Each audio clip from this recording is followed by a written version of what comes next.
My name is Brian Howard. I'm a Calgary realtor who has sold an average of a house a week since moving to this great city in 2003. And this is Calgary Living. Calgary Living, real estate and lifestyle. I'm interviewing Calgary's top performers as it relates to living and lifestyle in our great city. Some of the podcasts will be real estate decision specific, but most will be about life in Calgary and why we choose to live here, or at least why you should visit. Thanks for tuning in.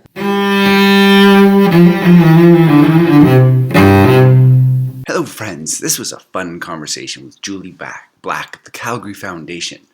I've known Julie for quite a long time. Well, I guess I haven't known her personally, but known of her and of her work with the Calgary Foundation with my interest in Jane's Walk. So I don't think it was 10 years ago, but it was nearly 10 years ago that I led my first Jane's Walk in the Marda Loop area of Calgary. Jane Jacobs was a community activist and really helped, actually started her career in New York and moved to Toronto to keep her son out of the Vietnam War.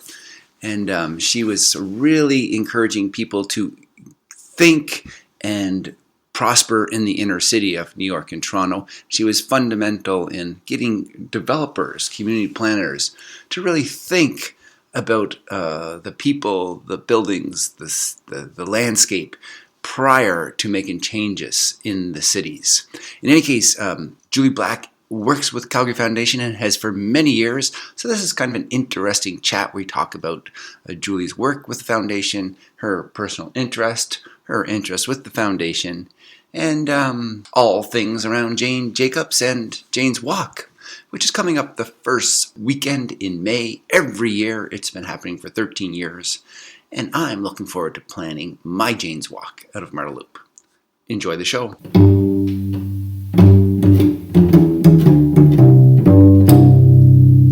Well, folks, welcome to another edition of Living in Calgary and Living in Marda Loop. My name is Brian Howard, your host, and today we are very fortunate to have Julie Black with us on the show. Hello. Welcome, Julie. Thank you. Julie is from the Calgary Foundation. It's an organization that I've been following loosely for many, many years, and I'm very impressed with the work that the foundation does, which I'm excited to learn more about here today with Julie. So Julie, maybe just to begin with, right off the bat, what strikes you about living in Calgary? What I've always loved about living in Calgary, really two things. One is this sense of being able to get things done. I grew up in Ottawa, Ontario, and it wasn't quite like that. It wasn't quite as open at the time when I was growing up to seeing something you thought needed to be done in the community and rolling up your sleeves and getting it done. So I've loved that sense of Calgary, that sense of optimism and purpose, and that it's got a great community spirit. I've met so many wonderful people who are invested here as Calgarians. I have not actually met many folks from Ottawa that live in Calgary. I just have that sense, and lots from Ontario, but maybe not so much Ottawa. That's interesting. And you've been here for quite a long time. I have, I came in 1994. And what brought you here in '94? It wasn't a booming economy. It was the mountains. My family, my father's from Edmonton originally, so we would come to Edmonton, Calgary as kids to visit our grandparents. And I came out a couple times and saw the mountains and realized I needed to live near them. What I didn't know is I was going to fall in love with the rocky foothills and the prairies too. Right, exactly. Interesting. And have you always been involved in an NGO? I think that we're called an NGO, the Calgary Foundation. Yeah, that's right. Most of my career has been in the charitable sector for sure. Okay. Yeah. Interesting. Well, that must be kind of interesting, I would think, in a city like Calgary, being in that sector for the whole thing. And what is it that you love most about Calgary? Sounds like the nature, possibly. It's really the nature, the environment here I really love, and the people, the sense of can do. Mm-hmm. And can you tell us a little bit about the Calgary Foundation? What do you do with the foundation? What is the mission of the foundation? And I think you ask any one of us who work at the Calgary Foundation, we'll tell you we have the best job at the foundation, but I really do. My job title is Citizen Engagement Associate, which means I'm responsible for both the granting programs and the other kinds of programs we have that are really about building a sense of belonging. Mm-hmm. That's more or less the mission, simply put, for the Calgary Foundation as a charity ourselves. We are what's called a community foundation, which means we help donors with their philanthropic interests. So donors set up funds with us, and then we help them steward their philanthropic donations. And then we help charities connect to those opportunities for grants to do great community projects. Wow, interesting. Okay, great. And so what do some of your, customers, would you call them customers? What do they love most about the Calgary Foundation? My sense is that we're really interested in helping people be their full selves here in Calgary. So as donors, what are their areas of interest? What kinds of charitable activity do they want to support? Which charities? And then for charities, what's their vision for creating a Calgary where everyone belongs, where we can have a strong quality of life, great arts and culture, great environment through the charitable lens. And then we have programs like Jane's Walk, which are about people outside of money, really just about volunteer time and connecting with who we are here now, what's our history, what's our landscape, what's our future, through conversation and getting to know each other. Interesting. And that's kind of how I know the foundation mostly, is through the Jane's Walk. And so I'd like to maybe talk a little bit about that in my question following about the excitement coming up around the Jane's Walk. But just before we go there, I'd like to ask a little bit about maybe about you, Julie, Sure. personally, and this is kind of a real estate show. What were some of your Calgary real estate decisions, and maybe how that's impacted you? For example, before the show began, you're now in your second home in Calgary that you've owned. Yep. And maybe tell us a little bit about your first home, what year you purchased it, and maybe the second. And I'm sort of relating this to the boom-bust of economy and how that may or may not have affected you. Oh, well, I certainly started out moving here and living with friends at the beginning who really helped me get settled. And then I was a renter, often in Marda-Loop. So I'm delighted to be back here and look at the streets and how they've changed in the years since I lived here. And then had a little condo in Mission for, I guess, about 13 years. And then was hit pretty hard by the flood, I have to say, which is really what made the decision for me to move up the hill. So okay. now I live up in Renfrew. Renfrew, nice. Up in Renfrew, good for you, up high and dry. High and dry. And, all of these have been wonderful neighborhoods to live in. I've enjoyed all of them for their walkability, for the nature, for the views, for the amenities, and for the people, of course. Yeah, interesting. That's great. And has in terms of the boom and bust economy, I mean, not necessarily yourself, but how does that affect you in maybe your work, the Calgary Foundation, or maybe your colleagues, or what do you notice about Calgary and the boom bust economy? Well, what I would love to understand better, I have to say, is sometimes it seems to me, because my interest is in people getting involved in community, and I wonder if when, the things are very active in the economy, if it's harder for people to be involved in community life. Oh, interesting. So people are more involved right now. Okay. It feels that way to me, but I don't, that's just a sense, but I'd love if there's any researchers out there who are looking for their master's project or PhD project, like what is the connection between community life and the economy? I'd be interested to know, because I have some theories that'd be fun to test. That is fun to even think about it. It's actually not something I've thought about.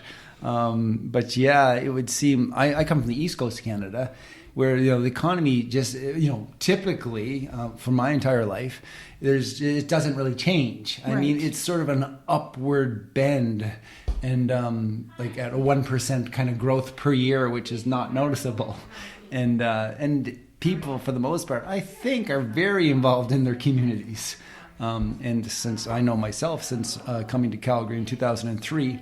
I've been a lot less involved, and it's been a little bit caught up in our culture and our life and my business.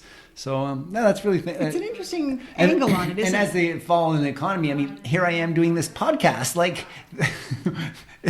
I think that there's a lot more involvement on a slower economy. Hey, is this good for society? And maybe what it means really is that if we're still here, those of us who've come from somewhere else, it's because we're invested now, right? Right. Like we really have. It took me a while to notice that suddenly I realized, I might as well buy a home because I actually live here. I'm not going back. Right. Right. This is my place now. This is where I want to have my life and my community. And then, so maybe that's part of what it is as well. Interesting. On that note, when I moved here in 2003, and the economy was just fair. And we had moved from the East Coast, actually primarily for the schools for our kids. And we rented in Crescent Heights for the first year, Crescent Heights Bridgeland, the northeast sector of Crescent Heights. And my wife, and I was like, I'm buying real estate. This place is great. And she goes, well, I'm not sure we're staying. This is after a year. And I said, well, I'm buying real estate and we don't have to stay. Like, we could rent it, and which turned out to be a great decision for us, of course. And within this 18 months or the second year, she was committed to staying as well. So that was kind of neat. But yeah, it takes a while to love Calgary, I think, yeah. And so you came here from Ottawa, and you're still in Calgary. You're invested in Calgary. And I guess in sort of a sense, why are you staying, or why are you not staying? Do you have a?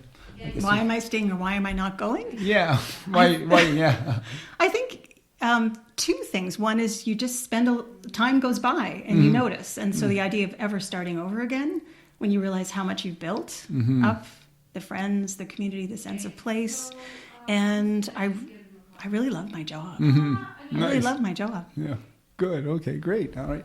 And let's get back into the foundation, Calgary Foundation. What's exciting that's coming up within the foundation? I can think of one thing, and that's originally why I thought, okay, I have to reach out to Calgary Foundation.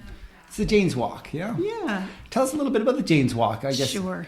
So Jane's Walk is a weekend free neighborhood walking tours that happen in Calgary and in countries around the world.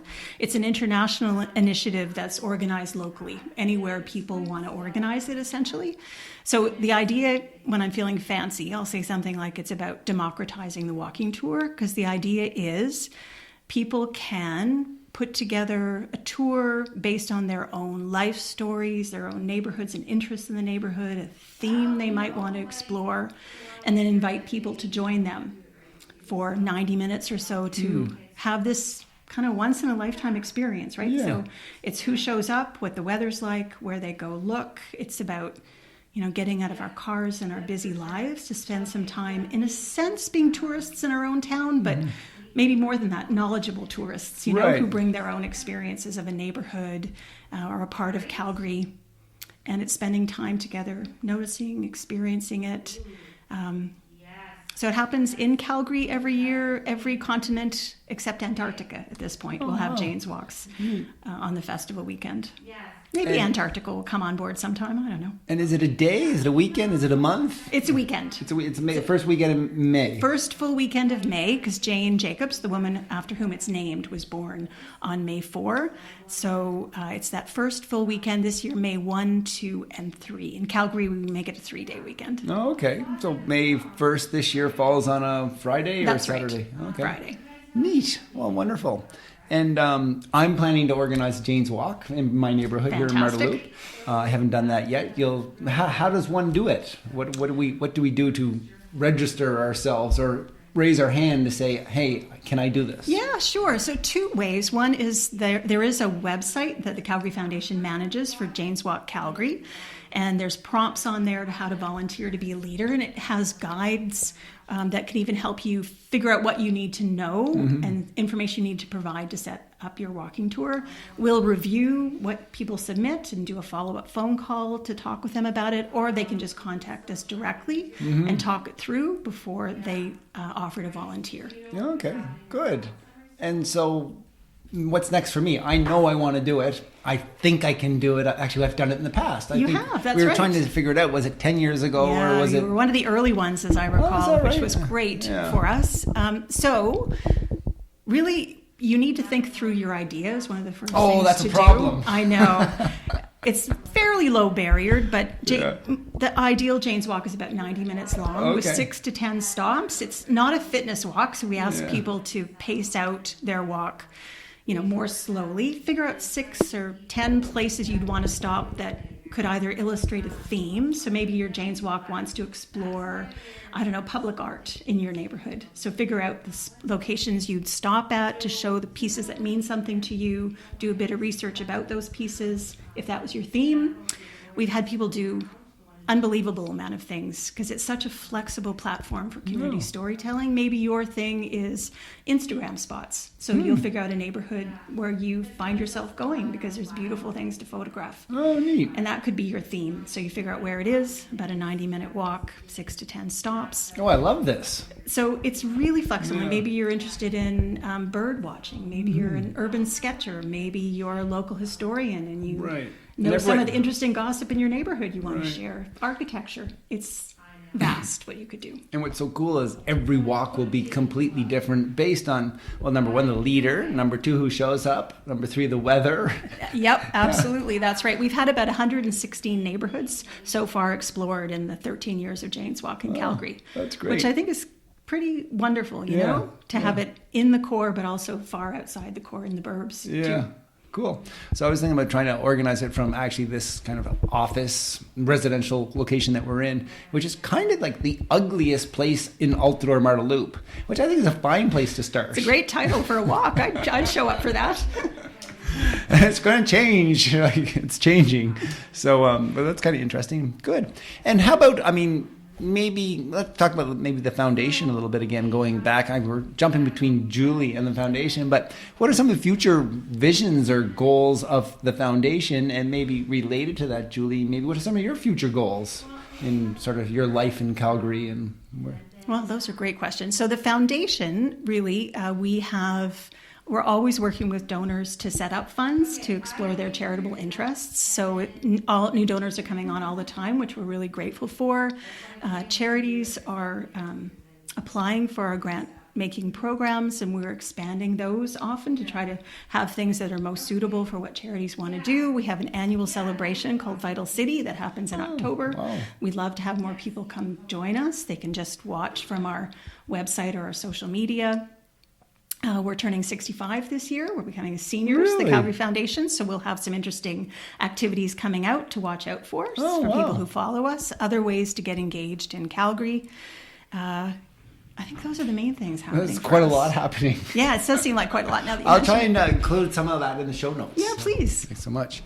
And how about yourself, Julie, and your future goals in terms of your work with the foundation or personally? Well, the foundation, what's lovely about it is it's new all the time for me because I'm always meeting new Jane's Walk leaders or new community people who have an idea for something to do in their neighborhoods and communities. So every week is different for me. At the foundation, personally, I'm all about the arts right now. I'm learning to be a sketcher and a writer. Nice. Trying to have that more creative side. Oh my goodness. So I find that interesting and curious too. So how does someone like yourself, give yourself time? You have a job, you have family and all that. The sketch and do you make yourself sit down and do it X times a week or a certain time of the day? What's your process in getting that creative work done? After all these years, I finally figured out what works for me is to have an accountability group. I was thinking accountability. It makes so much sense. It does. So I have a group of friends that we meet together every 6 weeks, and we've got to have produced some text. And so I couldn't do it just for me, but I can do it for them. Isn't that great? It's great. And now, is it every 6 weeks enough? Should it be like every week? Is it? I could not be in your accountability group. I can't produce I'm that. tough. No. Every 6 weeks is plenty. It's plenty. And do you leave it to the last day to get the work done? No, I would? No, that's the surprising thing. At least not at this point. No, good for you. Because you can't. If you want to produce something good, you got to be working away at it, right? But having that deadline and shimmering at the end of it all, it works. Now, will there be something published? Would that be a goal? I can't even think about that. Do you share your writings with your, I guess, obviously your friends? And do you put it out in the public? Are you blogging or anything? No, she's waving her head. No. If I had to think like that, I wouldn't be doing it. Right now, it's just for the joy. Just for the joy? Just for the joy. Oh, that's great. Really, really great. Good. Well, Julie, I think that's kind of, I think we had a nice chat here. How do people reach out? If they want to learn more about the foundation and Jane's Walk? Are you guys on Insta, for example? Yeah. Or are you tweeting? Yeah, all of those things at Calg Foundation is where people want to look. On Twitter and Instagram, those two things, At CAL Foundation. That's right. We've got some lovely videos up on YouTube, our YouTube channel, and just the plain old website has lots of great information. Good. And then also, I think your website is calfoundation.com or .org. CalgaryFoundation.org. It's calgaryfoundation.org. Well, Julie, thank you so much for being on the pleasure. show. My pleasure. Thank you. It's been a pleasure. Thanks. Well, that was a fun chat with Julie Black, the Calgary Foundation, and Jane's Walk. Obviously, Julie's very much committed to her work with the foundation and all things community engagement, which I really love and appreciate. Well, I think it's time for me to get outside and plan my Jane's Walk here in Myrtleloop. I need to pick, I think, is it 6 to 9 interesting things around my 90-minute walk. That should be a piece of cake here in Myrtleloop. Well, thanks so much for tuning into this podcast. I'm wondering, do you know someone who needs to be on my show? I would love to hear. You can reach out to me by searching the great Google or find me on social at Calgary_living. Thanks for tuning in.